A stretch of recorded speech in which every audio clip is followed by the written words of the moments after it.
Yo tout le monde, c'est SD, j'espère que vous allez bien. Grosse vidéo sur l'actualité de Yu-Gi-Oh! Aujourd'hui, on va évoquer Duad, Duelist Advance, qui va sortir dans très peu de temps, avec notamment les avant-premières des influenceurs, mais aussi dans les boutiques.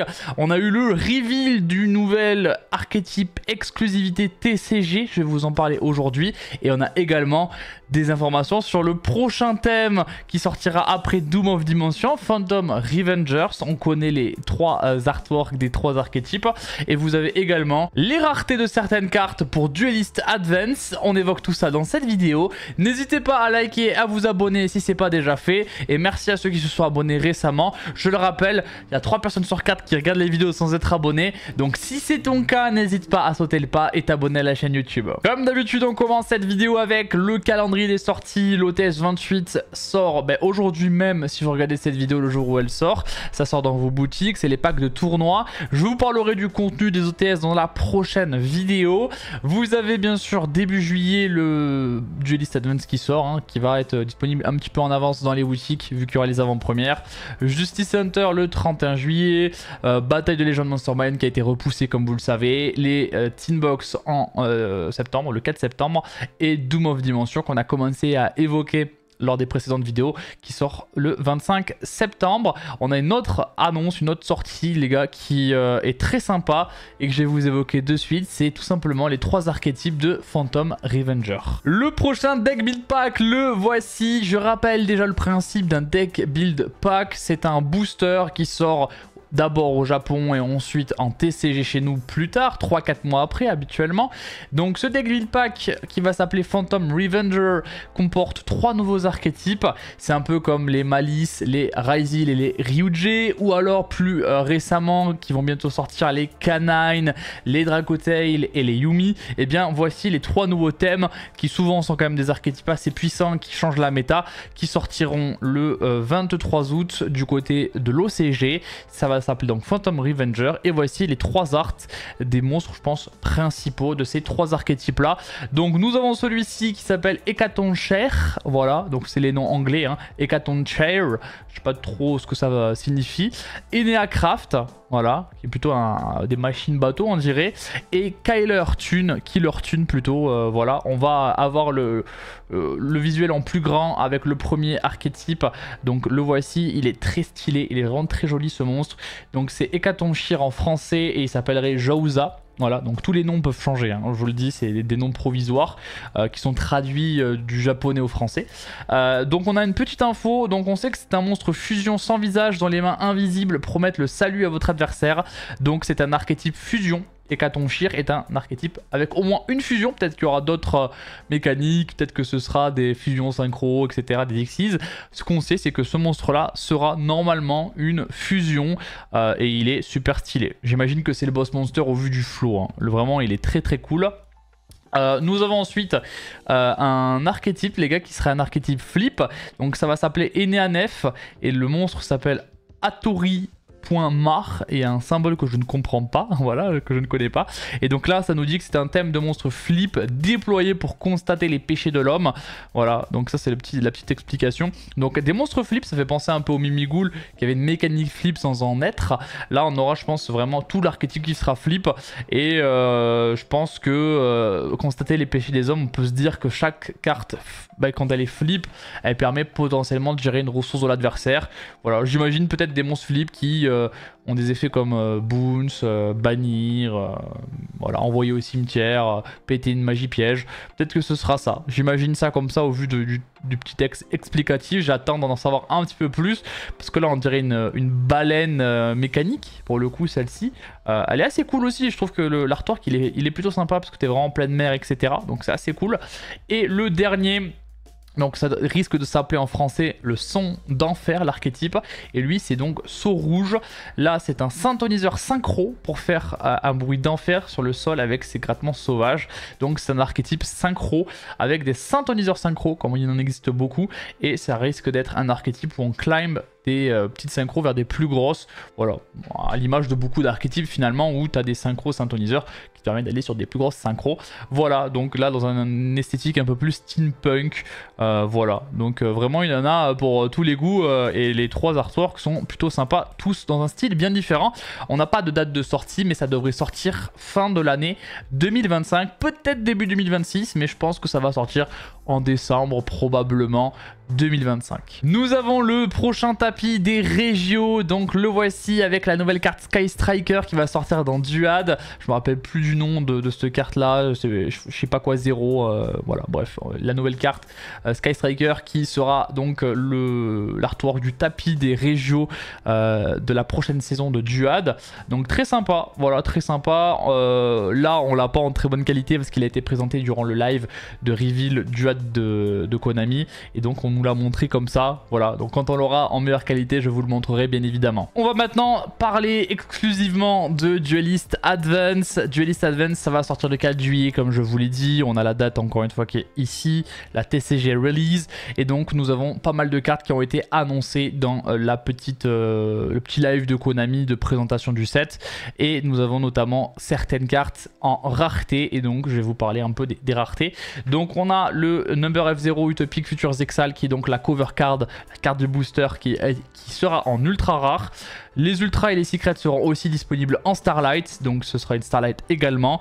Gaga Girl, peut-être que j'ai oublié un gars, qui sera une secret rare aussi en Starlight du coup. Donc c'est l'une des 10 secrets. On rappelle qu'il y a 10 secrets par extension. Il y en a 2 par boîte normalement.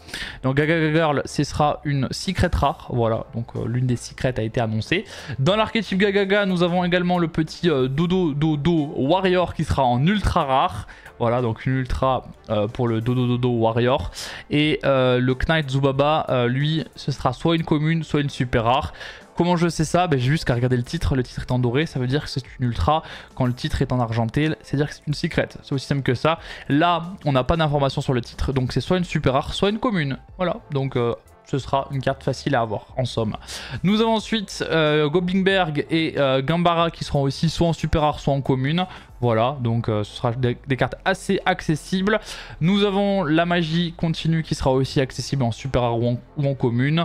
Ensuite, au niveau des monarques, Eidos, The Underworld Monarch sera l'une des ultra rares. Voilà, c'était logique de nous mettre une petite ultra pour Eidos.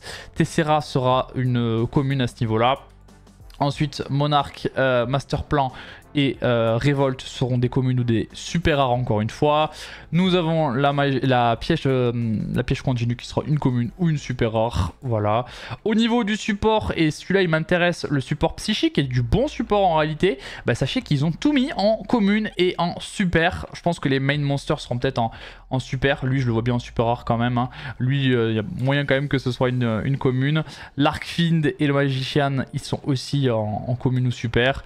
Mind Procedure c'est la même chose. Parallèle Téléport et Téléport Fusion sont aussi en commune ou en super rare. Donc ce ne sera pas des cartes difficiles à avoir du tout. Hein. On va maintenant parler du support, ou plutôt du nouvel archétype les gars. Le nouvel archétype du nouveau lore, le lore Artmegia qui a le nom officiel de Artmage. Voilà, donc Artmegia c'était la traduction, ce sera en fait Artmage. C'est plutôt joli, Artmage. Avec cette carte là du coup qui est une carte avec 5A comme mot de départ. Voilà, on a chaque fois un A, donc ce sera 5A. Voilà, c'est assez marrant. Artmage Academy, Arcane Arts, Acropolis. C'est une secret, vous le voyez vu que le titre est en argenté. Donc vous allez voir que Artmage... c'est du lore et il y a beaucoup de cartes en grosse rareté. Medus The Pure, ça a été la surprise aussi, sera en ultra rare si vous ouvrez des boosters. Pardon. Vous pouvez aussi récupérer durant l'avant-première de Duad Medus The Pure en secret. Ça c'est si vous faites deuxième je crois de l'avant-première, vous récupérez Medus The Pure en secret. Mais dans les boosters ce sera une ultra rare. Normalement c'est plutôt l'inverse. Ils nous mettent en ultra une carte qui est en secret. Mais là ils ont fait l'inverse. Voilà, donc Medus sera en ultra et c'est une carte qu'il faudra en 3 fois pour jouer Artmage. Medus qui est le nouveau monstre principal du lore, comme vous le savez, donc Artmage, du nouveau lore. Voilà, donc une ultra, une secret rare. Nous avons Litera et Power Patron Artmage qui seront en commune ou super rare. Voilà, en sachant que lui il est assez fort, hein. Donc lui il y a moins quand même qui sont en super. Ensuite nous avons Artmage Finmel qui sera en secret. Ouais. Elle en plus elle est très forte vu qu'elle Reborn 1 et je crois que c'est aussi une negate. Voilà, donc elle est quand même assez puissante. En plus il y a une negate qui je crois aussi diminue l'attaque, donc c'est quand même pas mal. Et Graflar sera une ultra rare, voilà. Donc easy hein. Le lore il a quand même des cartes en grosse rareté. C'est pas tout parce que les deux fusions sont aussi en secret. Artmage Dictorus et le Nervas the Power Patron of Creation, donc le dieu, sera en secret. Donc deux cartes qui seront magnifiques je pense en secret, qui seront en Starlight aussi évidemment. Voilà, donc deux secrets rares supplémentaires. Ça fait déjà 4 cartes Artmage qui sont en secret dans le booster, donc ça fait quand même déjà beaucoup de cartes. Et ensuite nous avons la nouvelle exclue TCG. Cette nouvelle exclue TCG, la voici, ce sont des monstres machines de attributs terre, il y en a aussi des feux, vous allez voir ça. Donc là c'est les Gaten, bon l'archétype s'appelle RB, sûrement pour Rocket quelque chose, je sais pas le B ce qu'il veut dire. Donc c'est RB et là c'est Gaten Driller et Gaten Cutter. Donc c'est un archétype machine qui est un peu spécifique pour l'instant. Donc c'est la première vague de support, il y aura une seconde vague dans une prochaine extension. C'est une exclue TCG donc c'est à dire que ça ne sort pas au Japon, ça sort que chez nous pour l'instant. Donc qu'est-ce qu'on peut en dire déjà? C'est que c'est des monstres qui n'ont pas beaucoup d'attaque défense vu que on en a un qui a 500-500 et l'autre il a 700-700. Donc c'est pas des monstres qui ont des énormes points d'attaque et de défense.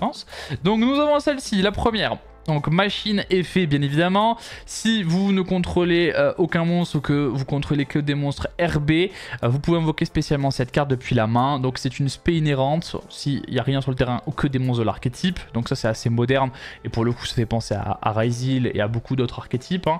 On peut invoquer cette carte qu'une seule fois de cette façon. Durant la main phase, si cette carte est liée à un monstre lien RB, on gagne un quick effect, donc effet rapide, on peut payer 500 points de vie, puis cibler un monstre que l'adversaire contrôle, détruisez à la fois ce monstre et cette carte. Donc s'il y a cette carte qui est liée à un monstre lien de l'archétype, on peut détruire à la fois cette carte et le monstre de l'adversaire en effet rapide. Donc ça te fait un pop, alors c'est un pop qui va aussi te demander de payer des points de vie.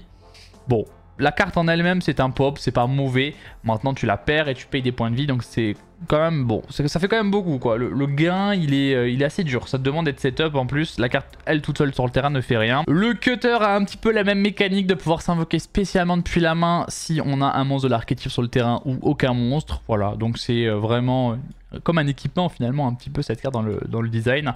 Et au niveau de son effet, c'est que lorsque l'adversaire va activer une carte magie piège ou l'effet d'une magie piège, on peut payer 700 life points, détruire la carte et la negate, et si on le fait, on détruit cette carte là. Donc cette carte là va partir pour proposer une negate détruit de magie piège de l'adversaire. Donc ça va pop un monstre. Alors le problème de cette carte c'est que c'est un buff. C'est-à-dire que si à la résolution cette carte là où la carte adversaire n'est plus sur le terrain, cette carte là ne peut pas se résoudre. Donc ça c'est le problème. Surtout que l'effet c'est bien de cibler. Le coup c'est de cibler, alors que cette carte là elle est un peu plus permissive vu qu'elle va détruire et si on le fait elle va negate. Donc si tu détruis pas tu negates pas, et si tu negates tu détruis cette carte, mais c'est pas obligatoire à la fin de pouvoir détruire la carte. Donc bon voilà, celle-là elle est un peu plus intéressante que la première pour le coup. Maintenant je pense que ce sera quand même des cartes qui sont en one-off dans l'archétype. En plus des Gaten, dans l'archétype RB, on a des Valkan, voilà, donc des Gaten et des Valkan. Donc là, on a le premier lien, on va l'évoquer juste après, mais on a le premier monstre Valkan, donc qui est feu machine. Bon, les artworks sont assez drôles, on dirait vraiment des équipements de guerre, quoi. Enfin voilà. Donc 1000, encore une fois, pas des grosses stats. Donc cette carte-là nous dit la même chose, on peut l'invoquer spé depuis la main si on contrôle rien ou que des monstres RB. On peut l'invoquer de cette manière qu'une seule fois. Si cette carte est liée à un monstre lien RB, on peut payer 1000 points de vie, puis cibler jusqu'à 2 cartes que l'adversaire contrôle. Donc ça c'est le coup, cibler 2 cartes maximum que l'adversaire contrôle. On les détruit et si on le fait, on inflige aussi 500 points de dommage à l'adversaire pour chaque carte détruite, en sachant qu'on doit aussi détruire cette carte là, parce que c'est bien écrit also this card. Donc on détruit 2 plus cette carte, et si on le fait, on inflige jusqu'à 1500 points de vie à l'adversaire. Pas énorme, hein, 1500 points de vie quand même, hein. Surtout qu'on perd encore une fois une carte, voilà, donc bon c'est bien, hein, c'est un pop 2, donc c'est pas mauvais pop 2, mais est-ce que c'est suffisant pour rendre l'archétype fort? on va voir, il reste pas mal de cartes à évoquer, notamment RB Valkan Booster. Voilà, donc c'est une lien 2 qui est semi-générique et demande 2 monstres machines. Donc strictement bien sûr 2 monstres, et il faut que ce soit 2 monstres machines. Donc 500 d'attaque, elle est pas très puissante encore une fois au niveau de son attaque. Hein, voilà. Si cette carte est invoquée par lien, on peut tutoriser une magie RB depuis le deck à la main. Si cette carte est dans la zone monstre extra, on peut invoquer spécialement un monstre RB depuis la main ou le cimetière en position de défense. Puis on peut changer cette carte que l'on contrôle jusqu'à une main monster zone. Et on ne peut plus invoquer spécialement depuis l'extra deck, sauf des monstres machines qui ont moins de 1500 d'attaque. Voilà, enfin 1500 d'attaque ou moins. Ok, donc en gros cette carte là elle arrive, elle permet d'aller tutoriser une carte magie de l'archétype, puis tu peux reborn du cimetière une carte RB et en plus bouger cette carte là de ta zone lien, enfin de ta zone, ouais, ta zone lien pour la mettre en main monster zone. Ok. Bon, par contre, tu as une lock juste derrière de l'extra deck. Voilà, bon, c'est bien, ça tutorise et ça reborn. Donc, elle fait des choses cette carte-là. C'est-à-dire que tu utilises 2 body, tu récupères cette carte-là qui tuto une magie, qui te permet ensuite de la bouger pour reborn 1. Donc, tu peux climb sur une lien 3 juste après. Une lien 3, il y en a une, et celle-là, elle est très stylée. Alors, on n'a pas forcément évoqué les raretés des cartes, mais Valkan Booster, c'est une ultra rare vu que le titre est en brillant. Les autres cartes, ce sera, je pense, des communes. Et celle-là, le RB The Brute Blues, est une ultra rare également. Elle a beaucoup de flow, celle-là. Celle-là, elle est cool. Hein. Celle-là est vraiment très très cool. Elle, c'est une vent, donc encore un attribut différent. Elle a 1500 d'attaque, donc elle respecte bien les conditions de la carte précédente. Elle demande 2+ monstre machine, mais en gros, ce que je vous ai dit tout à l'heure, la lien 2 qu'on a vu avant, elle permet d'aller de reborn un monstre, et avec ce monstre vous faites cette carte là. Voilà, c'est un peu le but je pense du deck. Alors cette carte gagne les effets suivants tant qu'elle pointe un monstre RB. Elle a 3 effets qu'elle gagne tant qu'elle pointe des monstres de l'archétype. Donc le premier, c'est qu'elle gagne une attaque égale au total de l'attaque d'origine des monstres RB qu'elle pointe. Donc si elle pointe 3 monstres de l'archétype, elle va gagner un boost d'attaque quand même assez conséquent. Elle peut monter à plus de 3000 quoi en gros. Donc elle peut monter fort quand même en attaque. Donc en gros, elle aura une grosse attaque, plus elle a de monstres RB qui sont pointés, en sachant qu'elle pointe bien vers le bas. Elle peut faire une seconde attaque durant chaque battle phase, donc elle aura une grosse attaque et en plus elle peut avoir 2 battles. Elle peut pas être détruite par battle ou effet de carte tant que du coup elle pointe un monstre. Ok. Elle a un autre effet, donc ça c'est son effet continu. Elle a un effet qui se déclare, c'est durant your main phase, donc ta main phase, tu peux tutoriser une carte RB depuis le deck à la main. Ok, donc cette carte là vous la faites, elle tutorise un monstre potentiellement qui va se spé pour pouvoir gagner ses effets. Et cette carte va être montée en attaque, pouvoir faire une deuxième attaque en battle phase. Et elle est surtout protégée par la destruction au combat et par effet de carte, donc c'est une mini tower. Voilà, une mini tower parce que quand même elle est gérable de plein de manières différentes, mais c'est une mini tower. Après elle ne génère rien en tant que telle, enfin elle tutorise une carte mais elle n'a pas d'interruption. Elle, c'est vraiment les monstres qui seront sous elle qui seront des interruptions potentielles. Voilà un peu pour la Brute Blues. Bon, ça m'a l'air pour l'instant moyen. Il y a encore des cartes à présenter. Il y a 2 magies à présenter. Les 2 magies, les voici. On a RB Funk Dock et RB Stage Landing. Stage Landing sera une secret rare. Donc encore une secret de dévoiler. Je crois qu'on est à 6 secrets rares de dévoiler sur les 10. La Magician Gagaga, cette carte là et les 4 cartes Art Mage. Donc quand même on a pas mal d'infos sur les 6 cartes, il en reste plus que 4 et on verra un peu quelles sont ces 4 là. Nous avons une magie de terrain pour l'archétype, donc ça c'est toujours intéressant, les magies de terrain. Donc lorsque cette carte est activée, vous ajoutez une carte RB depuis le deck à la main sauf elle-même. Donc quand elle est activée, tu tutorises, elle se prend pas Ghost Ogre, donc c'est pas mal. À chaque fois qu'un monstre de l'adversaire est détruit par combat ou par effet de carte, on va gagner 500 points de vie. Donc un effet continu qui te refait gagner des points de vie, vu que l'archétype t'en fait perdre, bah tant mieux, en sachant qu'on a vu qu'il y avait quand même quelques pops dans l'archétype. S'il y a une carte face recto RB, un monstre face recto sur le terrain RB que l'on contrôle qui quitte le terrain par un effet de carte, sauf durant la damage step, on peut invoquer spécialement un monstre RB depuis le deck. On peut utiliser cet effet qu'une fois par tour et on peut activer qu'une seule RB Funk Dock par tour. Ok, donc en gros, on l'a vu tout à l'heure, on a des monstres qui peuvent en quick effect se détruire pour faire des interruptions sur le terrain adverse, faire des pops, des negates. Et donc le terrain va se trigger en résolution si on a un monstre de notre côté RB qui quitte le terrain. Donc on peut respect 1 potentiellement une fois qu'on a fait l'un des effets de pop ou autre.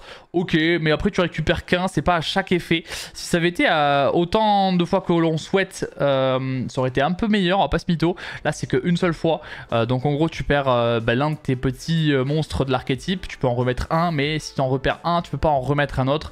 Ça c'est dommage, bon ça aurait été du spamming, hein, ça aurait été fort. Bah du coup là c'est bien. Mais c'est un peu moins fort que ce que ça aurait pu être. Après, voilà, c'est une volonté de leur part aussi pour pas que ce soit trop craqué. Le terrain est pas mauvais, en vrai. Le terrain est pas mauvais parce que le terrain va tuto. Donc ça, c'est toujours bien. Donc le terrain peut potentiellement être un one card combo. Potentiellement, j'ai pas étudié ça. Il y a du gain de PV qui est plutôt bien. Surtout que c'est pas une seule fois par tour, j'ai l'impression, le gain de PV, donc ça c'est pas mal. Tu peux refaire une spé si tu as un monstre qui quitte le terrain. Ok, donc pas mal. Nous avons l'autre, le RB Stage Landing, qui est juste là avec le boss monster Gaten devant. Donc lui nous dit quoi? Tu invoques spécialement un monstre RB depuis ton deck ou extra deck qui a un nom différent des cartes que tu contrôles actuellement. Ok.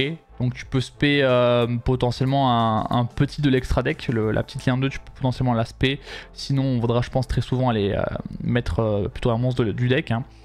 Si on a un monstre RB que l'on contrôle qui va être détruit au combat ou par effet de carte, on peut bannir cette carte de notre cimetière à la place. On peut pas invoquer spécialement depuis l'extra deck le tour où on active cette carte, excepté des monstres machines qui ont 1500 ou moins d'attaque d'origine. Ok. Les deux effets peuvent être faits dans le même tour, donc ça c'est pas mal heureusement d'ailleurs.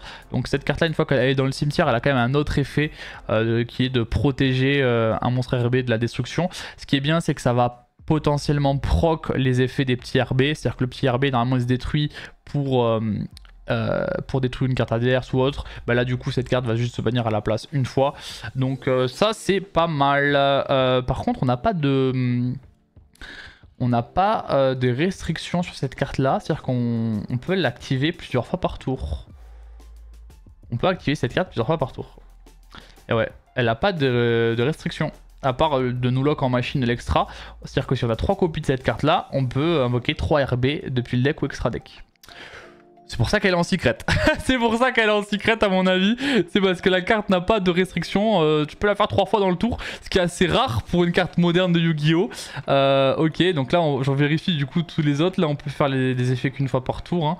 Hein. Ces cartes là, est-ce que cette carte elle a une lock? You can only use this effect qu'une fois par tour. Oui, donc l'effet de ce spé et l'effet de pop 2 c'est une fois par tour. Elle aussi on peut faire que les effets une fois par tour. Elle aussi et elle aussi. Ok, bon c'est assez étonnant du coup que celle-ci n'ait pas de lock. Tant mieux, c'est pour ça qu'elle est en secret à mon avis. C'est une carte vraiment qui va te permettre de spammer les bodies. Et c'est quand même plutôt pas mal. C'est-à-dire que si tu en open 3 en main, tu peux faire les 3 et tu spais 3 monstres. Et ça quand même c'est pas mal. Ce qui fait aussi que la H Blossom là-dessus est pas forcément terrible vu que tu peux potentiellement la refaire dans le tour. Ok, bah écoutez c'est assez intéressant. Est-ce que l'archétype va être fort? Aucune idée. Pour l'instant ça me semble être un peu moyen, hein, on va pas se mytho.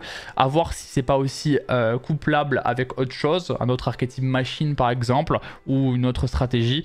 Voilà, faudra voir ça. Mais en tout cas pour une exclue TCG, elle est intéressante. Je pense pas qu'elle soit broken. Il faudra aussi attendre la deuxième vague de support pour se faire un avis définitif. Voilà, c'est tout pour cette vidéo qui était quand même assez intéressante, je trouve, avec les 3 nouveaux archétypes qui ont été teasés, qui sortiront dans le prochain Del Big Pack Phantom Revenger. Ensuite, on a toutes les infos sur Duat qui commence à arriver, l'exclue TCG, c'est assez cool. Si vous avez aimé, n'hésitez pas à liker, commenter et vous abonner. Je vous laisse là. C'était SD, gros bisous, tchuss.